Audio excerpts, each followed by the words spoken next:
Сәлеметсіздер ме, білім саласының мамандары мен қадірлі көрермендер. Мен Батырбай Әсел Ақансеріқызы, Жамбыл облысы Байзақ ауданы Кеңес ауылы номер 3 орта мектебінің информатика пәні мұғалімі боламын.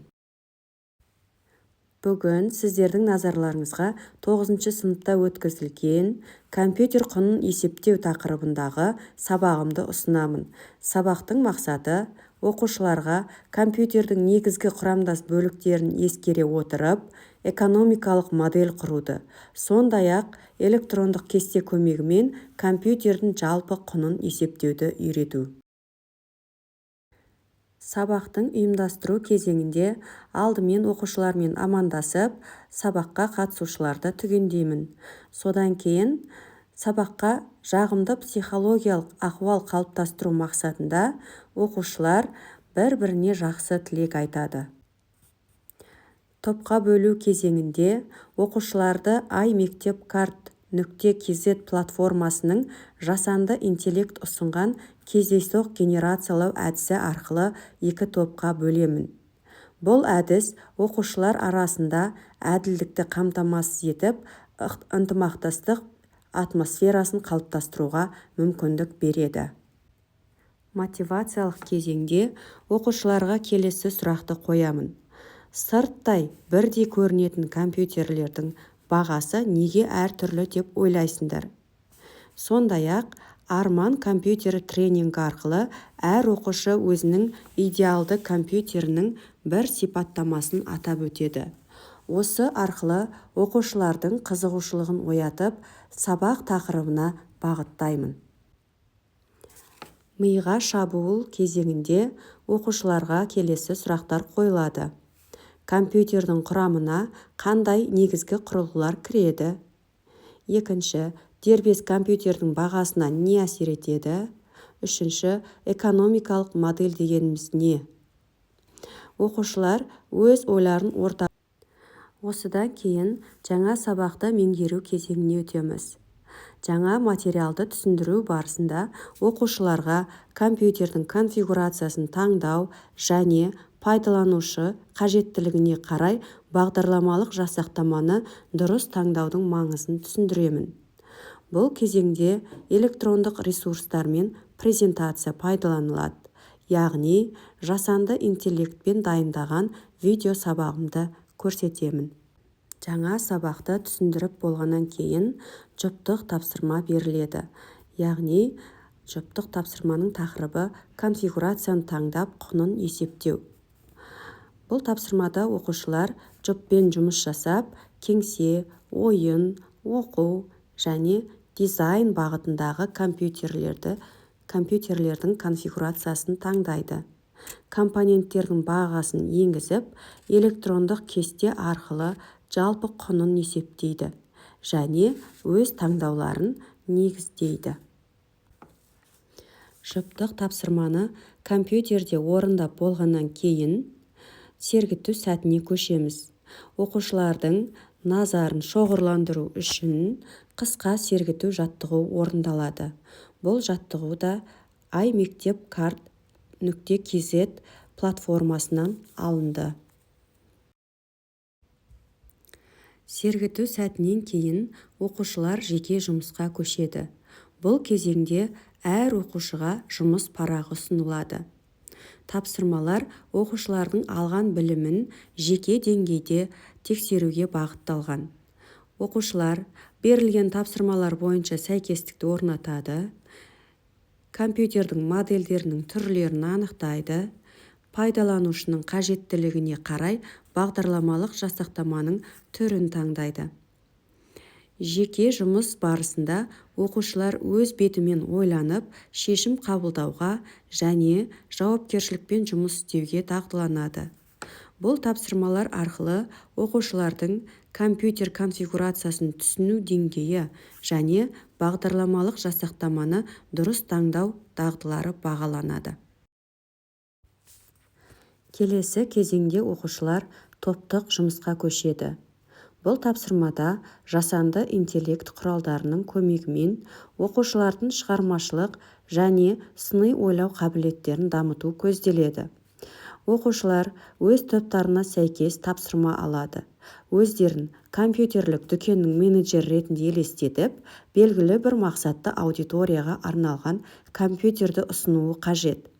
Бірінші топқа шетелдік брендті компьютерді таңдап, өз топ атауларына сәйкес процессорды анықтап, таңдалған конфигурацияның артықшылықтарын негіздеп, жарнамалық мәтін дайындау тапсырылды.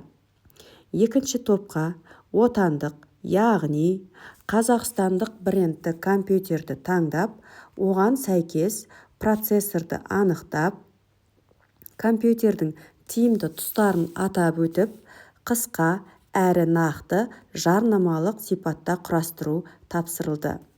Топ мүшелері жасанды интеллект құралдарын пайдалана отырып, жарнамалық мәтіннің мазмұнын құрастырады. Сөйлемдердің сауатты әрі түсінікті болуына мән береді. Бұл кезеңде оқушылар өзара пікір алмасады, шешім қабылдайды, экономикалық тұрғыдан тиімді ұсыныс жасауға тырысады. Цифрлық технологияларды ұтымды қолданады. Әр топ өз жұмысын сынып алдында таныстырады. Жұмыстар мазмұнының нақтылығы, компьютер конфигурациясының дұрыстығы және жасанды интеллект мүмкіндіктерін тиімді қолдану деңгейі бойынша бағаланады. Сабақты бекіту кезеңінде оқушылардың жаңа тақырып бойынша меңгерген білімін нақтылау және қорытындылау мақсатында интерактивті бекіту тапсырмасы орындалды. Бұл кезеңде iMектеп.Карт.kz платформасында жасалған тапсырмалар қолданылды. Платформадағы тапсырмалар оқушылардың білімін жедел тексеруге және әр оқушының жеке нәтижесін анықтауға мүмкіндік береді. Оқушылар интерактивті тапсырмалар арқылы компьютердің негізгі құрамдас бөліктерін ажыратады, компьютер модельдерінің түрлерін анықтайды, пайдаланушының қажеттілігіне қарай бағдарламалық жасақтаманың дұрыс түрін таңдайды. Компьютер конфигурациясын таңдауда баға мен өнімділік арасындағы байланысты түсіндіреді. Тапсырмалар жеке түрде орындалады. Бұл әр оқушының тақырыпты қаншалықты меңгергенін анық көруге мүмкіндік береді. Жауаптар автоматты түрде тексеріліп, оқушылар өз нәтижесін бірден экраннан көреді. Бұл оқушылардың қызығушылығын арттырып, өз қателіктерін дер кезінде түзетуге жағдай жасайды. Бекіту тапсырмасының нәтижелері қалыптастырушы бағалау ретінде есепке алынып, оқушылардың сабақтағы жалпы жетістігін бағалауда қолданылады. Осылайша, сабақты бекіту кезеңі оқушылардың алған білімін жүйелеуге, теория мен практиканы байланыстыруға және цифрлық платформаны саналы түрде қолдану дағдысын қалыптастыруға ықпал етеді. Сабақ барысында оқушылардың оқу жетістіктері қалыптастырушы бағалау арқылы жүзеге асырылды. Бағалау кезеңінде оқушылардың сабаққа қатысу белсенділігі, жұптық, жеке және топтық жұмыстарды орындау сапасы жүйелі түрде ескерілді. Бағалау 10 балдық жүйе негізінде жүргізілді. Атап айтқанда, келесі критерийлер назарға алынды. Компьютердің негізгі құрамдас бөліктерін дұрыс анықтауы, компоненттердің бағасын электронды кестеге дұрыс енгізуі, формула арқылы компьютердің жалпы құнын есептей алуы, баға өзгерісінің жалпы құнға әсерін түсіндіруі, бағдарламалық жасақтаманы пайдаланушы қажеттілігіне сай таңдауы, жасанды интеллект құралдарын тиімді қолдануы. Сонымен қатар, iMектеп.Карт.kz платформасы арқылы оқушылардың жауаптары жедел тексеріліп, әр оқушы өз нәтижесін бірден көре алды. Бұл бағалау түрі оқушылардың білім деңгейін саралауына және келесі қадамдарын анықтауына мүмкіндік берді. Сабақ соңында оқушылармен рефлексия жүргізілді. Рефлексия кезеңінде оқушылар өздерінің бүгінгі сабақта алған білімін, орындаған тапсырмаларын және жұмыс барысындағы жетістіктерін саралады. iMектеп-карт.kz платформасының рефлексия құралдары арқылы оқушылар келесі сұрақтарға жауап берді. Бүгінгі сабақта мен не үйрендім? Қай тапсырма мен үшін қызықты болды? Қандай тапсырмада қиындық кездестірдім? Алдағы уақытта нені жақсартуым керек? Оқушылар өзін-өзі бағалау жүргізіп, өз пікірлерін ашық білдірді.